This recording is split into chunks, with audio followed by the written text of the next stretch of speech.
আসসালামু আলাইকুম, কেমন আছেন সবাই? আশা করি ভালো আছেন। আজকে আরও একটা ছোট্ট ভিডিও নিয়ে আপনাদের সামনে চলে আসছি। আমি আফসানা।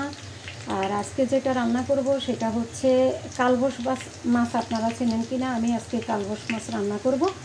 আর এখানে পেঁয়াজ বেরেস্তা দিয়ে দিলাম।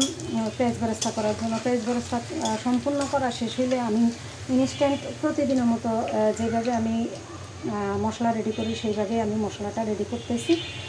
ব্লেন্ড করে নিয়ে আসলাম। আর এখানে বেরেস্তা হয়ে গেলে পরে মশলাটা দিয়ে দিব। এই যে আমি মশলাটা কষাচ্ছি, আর বরাবরের মতো আমি মশলাটা যেভাবে কষাচ্ছি ওইভাবে কষিয়ে নেব। সব রকম মশলা এখানে দেওয়া আছে।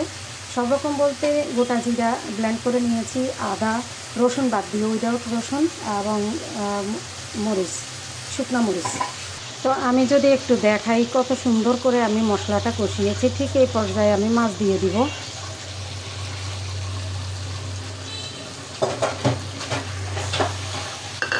মাছগুলোও কিন্তু আমি মশলার সাথে খুব সুন্দর করে কষিয়ে আমি একটু একটু ঝোল দিয়ে কষাবো।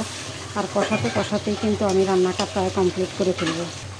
দেখতে পাচ্ছেন নিশ্চয়ই। আলহামদুলিল্লাহ, আমি কিন্তু এই পর্যায়ে কাটি না, খুব কম করব। এখন যতটা পারি আমি লুচমি দিয়ে কড়াইটাকে ঘুরিয়ে আমি একটু একটু পানি দিয়ে মাছ কষিয়ে নিব। এই যে আমি এইভাবেই কিন্তু কষিয়ে নিব। আরও অনেকক্ষণ কিন্তু এইভাবে কষাবো। আপনাদের কাছে অনুরোধ রইল, আপনারা অবশ্যই পেঁয়াজ বাটা দিবেন। আমার তরকারির ঝোলটা নিশ্চয়ই বুঝতে পারছেন, আর কালারটা দেখে আমি জানি না আপনারা কতটা বুঝতেছেন। তো এইভাবে আমি কিন্তু দেখেন আমি কীভাবে কষাচ্ছি। আমি আপনাদের সাথে সম্পূর্ণ ভিডিওটা শেয়ার করার চেষ্টা করতেছি। দয়া করে আপনারা এইভাবে একবার রান্না করে খেয়ে দেখবেন। কালবোশ মাছ কিন্তু অনেক স্বাদের মাছ।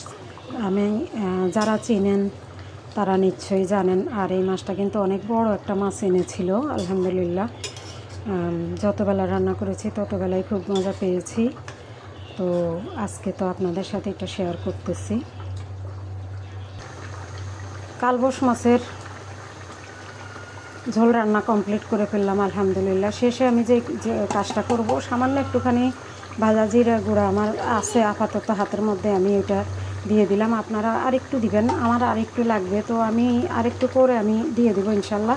আর ঝোলটা কিন্তু যথেষ্ট ঘন হয়ে যাবে আমার এই পর্যায়ে, কিন্তু আমি চুলাটা বন্ধই করে দিব। হ্যাঁ, তো এইটা দিয়ে ভাত খেয়ে আলহামদুলিল্লাহ আশা করি মজা পাবেন, রুচিটাও বাড়বে আমার মনে হয়। কেননা আমি সব সময় কিন্তু এইভাবেই আমি মাছের ঝোল রান্না করে থাকি। আর সাথে আরেকটা জিনিস আমি অবশ্য রাখি এটার সাথে, যেহেতু এখন রমজান, এখন আর সম্ভব না, কারণ সন্ধ্যা রাত তো আসলে ভাত খাওয়া হয় না, খাওয়া হয় ভোর রাতে। তো ভোর রাতে তো ভর্তা খাওয়া সম্ভব না। এটার সাথে আমি যেটা করি সেটা হচ্ছে একটু আলু ভর্তা রাখি। তো ঠিক আছে, আল্লাহ হাফেজ, সবাই ভালো থাকবেন। আসসালামু আলাইকুম।